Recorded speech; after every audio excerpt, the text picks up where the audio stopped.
तो जो पक्का समाजवादी है तो उसको टिकट न देकर के किसी अगर अलग किसी व्यक्ति को दिया जाता है तो ये बहुत बड़ी जाति है और जाहिर सी बात है कि सारे लोगों की भावनाओं का ये निरादर होगा। तो हम लोग जिला अध्यक्ष से भी मिले, अपने विधायक माननीय प्रभु नारायण से भी मिले। प्रभु नारायण को जितनी मेहनत यादव में करनी पड़ती है, मुसलमानों का ही मेहनत नहीं करनी पड़ती, सपा के नाम पर उनको वोट मिल जाता है। आप ही गए हैं, आप ही चाहे किसी बस्ती तक पहुंचे न पहुंचे, आपको भी वोट हर बस्ती में मिला है। आप उठा के कुछ वाइड रिकॉर्ड देखना चाहें तो देख लें। तो जाहिर सी बात है कि हमारा इम्तिहान कब तक होगा। हमको इम्तिहान से गुजरना है और देखना है, लेकिन उसमें हमको आपकी मदद चाहिए।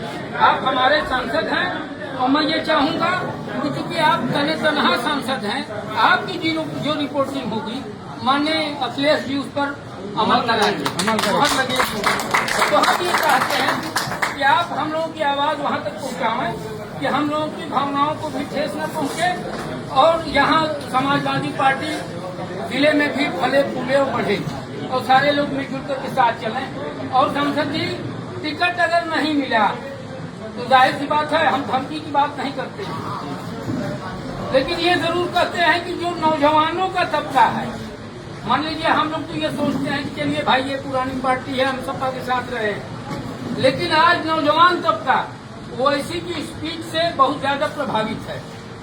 हम उसको फिर बांध नहीं पाएंगे और परिस्थितियां विस्फोटक हो सकती हैं।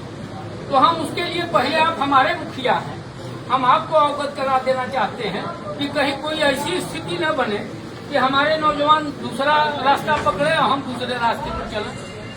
तो इससे आप ही बचा सकते हैं।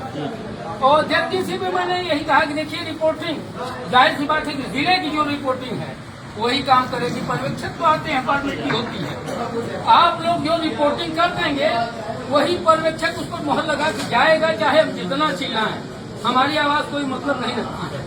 तो अध्यक्ष जी, सांसद जी, मैं बहुत कुछ ना करके बस इतना कहना चाहूंगा कि खून के बदले जो कीमत में पसीने की मिले, यही आसार बगावत के लिए होते हैं।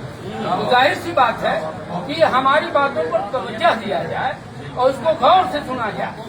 और हम अगर हकदार हैं तो हमको टिकट दिया जाए, हकदार नहीं है तो हमको टिकट नहीं दिया जाए। हमसे बड़ा अगर कोई हकदार बनता हो नियामताबाद मुगलसराय बेल्ट में तो टिकट आप उसको दे दें। आबादी हमारी, टिकट दूसरे तीसरे भाई चलिए, जब तक चला चला, लेकिन अब ये चलने नहीं पाएगा। हमको पीडीए बनी है, सबका हक मिल रहा है, तो हमको भी हमारा हक चाहिए। इसी के साथ मैं अपनी वाणी को विराम देता हूँ। जय हिंद।